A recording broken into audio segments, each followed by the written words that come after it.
السلام علیکم ورحمۃ اللہ وبرکاتہ۔ بسم اللہ الرحمن الرحیم۔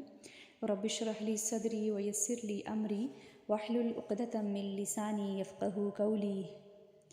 بسم اللہ الرحمن الرحیم۔ سورۃ البقرہ ورس نمبر 187 سے تفسیر۔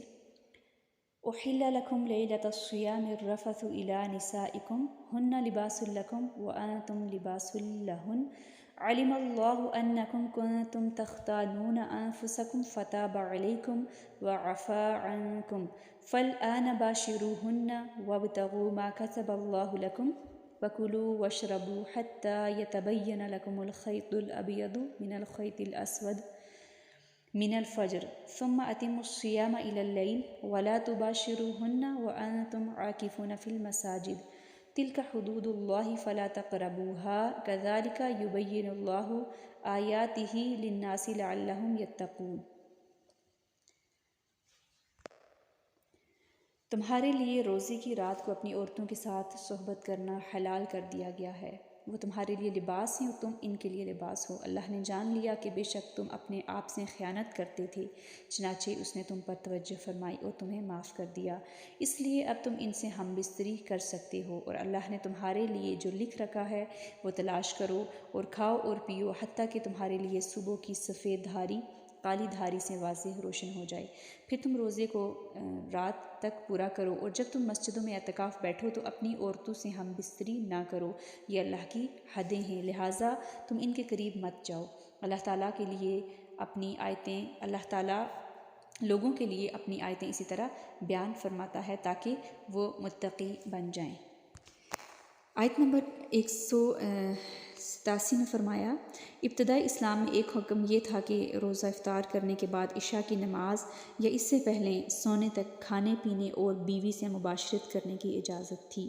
سونے کے بعد یا عشاء کی نماز کے بعد ان میں سے کوئی کام نہیں کیا جا سکتا تھا۔ ظاہر بات ہے کہ یہ پابندی سخت تھی اور پھر اس پر عمل بھی بہت مشکل تھا، تو اللہ تعالیٰ نے اس آیت میں یہ دونوں پابندیاں اٹھا لی اور افطار سے لے کر صبح صادق تک کھانے پینے اور بیوی سے مباشرت کرنے کی اجازت دے دی۔ اس آیت میں میاں بیوی کو ایک دوسرے کے لیے لباس کہا گیا، ہن لباس لکم وانتم لباس لہن۔ سوچئے لباس کا کیا کام ہوتا ہے؟ لباس کا میننگ کیا ہے؟ یہ خوبصورتی کا ذریعہ ہے، جسم کو ڈھانپنا اور ڈھانپنے کا ذریعہ ہے، جسم کو ڈھانپتا ہے۔ ایک دوسرے کے لیے جو میاں بیوی ہیں وہ ایک دوسرے کی عیب چھپانے والے ہوں، دوسروں کے سامنے رازوں کی حفاظت کرنے والے ہوں۔ آج ہم دیکھیں ایک بیوی اپنے شوہر کے کتنے رازوں کی حفاظت کرتی ہے، ایک شوہر اپنی بیوی کے کتنے رازوں کی حفاظت کرتا ہے، دوسروں کے سامنے رازوں کی حفاظت کرنے والی ہوں۔ آج ہم محفل میں بیٹھ جائیں، اپنے شوہروں کی باتیں ختم نہیں ہوتی۔ میں خود پرسنلی میں نے سنی ہیں، شوہر کا تو مجھے نہیں پتہ، لیکن بیویاں اپنے ہسبینڈس کے بارے میں یعنی کہ جو آیا بول دیا ان کے، وہ ہن لباس لکم وانتم لباس لہن، آپ ان کے رازوں کی حفاظت، اس کے بارے میں بھی سوال ہوگا۔ اللہ جانتا ہے تم کیا کیا خیانت کر رہے ہو، کہاں کہاں شوہروں کے راز کھولے جا رہے ہیں، یا اللہ کے قانون کی پابندی نہیں کی جا رہی۔ اللہ نے یہاں پہ بتا دیا اگر قانون کی پابندی نہیں کی جائے گی تو کیا ہوگا، متقی بن جاؤ۔ یہ سب باتیں بتا کے اینڈ پہ کیا کہا، تاکہ تم متقی بن جاؤ۔ یہاں تختانون کا لفظ آیا ہے کہ تم خیانت کرتے تھے۔ یہاں پہلے جیسے وہ لوگ خیانت کرتے تھے وہ منع کیا گیا، لیکن پھر بھی وہ ساری چیزیں کرتے تھے، تو اللہ تعالیٰ نے دیکھا کہ یہ پابندی ہے، یہ نہیں کر سکیں گے، پھر اللہ نے وہ پابندی ہٹا لی۔ تختانون کا لفظ آیا ہے کہ تم خیانت کرتے تھے، جس بات سے اللہ نے روکا تھا کہ اپنی بیویوں سے تعلق قائم نہیں کر سکتے، لیکن کچھ منافق اس حکم پر عمل نہیں کرتے تھے، اور یہ پابندی تھی بھی مشکل، اس لیے اللہ نے یہ حکم اٹھا لیا اور آسانی کی۔ اللہ نے پہلی غلطی معاف کر لی اور اجازت دے دی، لیکن پھر فرمایا کہ اولاد کی بھی خواہش ہو، شادی کا مقصد نیک اولاد کی خواہش ہو، صرف شادی کا مقصد جنسی خواہشات کو پورا کرنا نہ ہو۔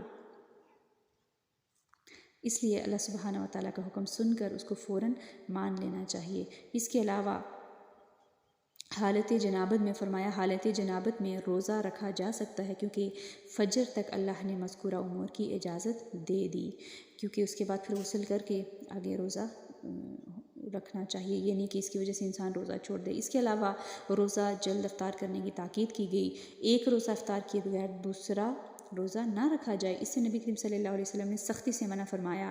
اس کے علاوہ اعتکاف کی حالت میں بیوی سے مباشرت اور بوس و کنار کی اجازت نہیں ہے، البتہ ملاقات اور بات چیت جائز ہے۔ اس لیے عورتوں کا اپنے گھر میں اعتکاف بیٹھنا صحیح نہیں۔ اعتکاف کے لیے مسجد ضروری ہے۔ گھر میں جو اعتکاف اگر جو عورتیں 10 دن کا یا کچھ بھی نیت کر کے بیٹھتی ہیں تو عورت کا یا مرد کا کلیئر ہے یہ کہ اعتکاف گھر میں ہوتا ہی نہیں ہے۔ نام دیا میں نے اپنی زندگی میں بھی الحمدللہ 3 دفعہ میں بیٹھی اور اس کو میں اعتکاف کا ہی نام دیتی تھی، لیکن وہ میری عام عبادت اب مجھے پتہ چلا دیٹ واز ناٹ اعتکاف۔ اعتکاف ہے ہی مسجد میں، چاہے عورت چاہے مرد، الحمدللہ۔ پھر جو ازواج مطہرات تھیں ان کے بارے میں بھی آتا ہے کہ وہ بھی مسجد میں اعتکاف کیا کرتی تھی۔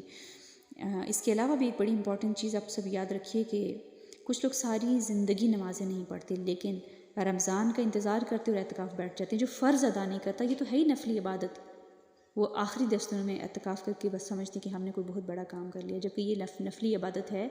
وہ کریں جو ضروری ہے، نمازوں کی پابندی ضروری ہے، فرائض جو ہیں وہ نہیں چھوٹنے چاہیے۔ کچھ لوگ نفل اتنے زیادہ پڑھتے ہیں کہ اپنے اوپر وہ چیز پابندی کر لیتے ہیں، وہ لازم کر لیتے ہیں، لیکن پہلے وہ دیکھیں کہ ہمارے کیا فرائض پورے ہیں۔ تو نفل تو زائد ہے، ہم جتنے پڑھیں انشاءاللہ اللہ تعالیٰ اس پہ اجر ہی دے گا۔ تو آج کے لیسن میں سے اپنے لیے ٹارگٹ سیٹ کریں۔ سب سے پہلا یہ کہ ہن لباس لکم وانتم لباس لہن، ہم نے اپنے شوہروں کی رازوں کی حفاظت کرنی ہے۔ اس کے علاوہ اعتکاف کی بات آئی تو جب بھی اللہ تعالیٰ سب کو موقع دے تو مسجد کے اندر اعتکاف کرنا ہے، اپنے کانسیپٹس کو ٹھیک کرنا ہے۔ اللہ تعالیٰ کے جتنے بھی ہمارے لیے احکامات ہیں ہم نے ان کو جاننے کی کوشش کرنی ہے۔ آپ دیکھیں کہ 2 پارہ ورس نمبر ہم آج کر رہے ہیں 187، ہم نے اتنی باتیں پڑھ لی اور ابھی تو پورے 28 پارے باقی ہیں، ان میں اللہ تعالیٰ نے کیا کیا باتیں ہمارے ساتھ کی ہوں گی۔ ہم نے کیوں نہیں اس کتاب کو کھولا، ہم نے کیوں نہیں جانا، ہم نے کیوں نہیں اپنی زبان سے کبھی اس کو پڑھا۔ اللہ تعالیٰ نے اب توفیق دی ہے تو آگے بھی توفیق مانگے کہ اللہ تعالیٰ تو مکمل بھی کروا انشاءاللہ تعالیٰ۔ اعوذ باللہ من الشیطان الرجیم، أحل لكم ليلة الصيام الرفث إلى نسائكم هن لباس لكم وأنتم لباس لهن، علم الله أنكم كنتم تختانون أنفسكم فتاب عليكم وعفى عنكم، فالآن باشروهن وابتغوا ما كتب الله لكم وكلوا واشربوا حتى يتبين لكم الخيط الأبيض من الخيط الأسود من الفجر، ثم أتموا الصيام إلى الليل ولا تباشروهن وأنتم عاكفون في المساجد، تلك حدود الله فلا تقربوها، كذلك يبين الله آياته للناس لعلهم يتقون۔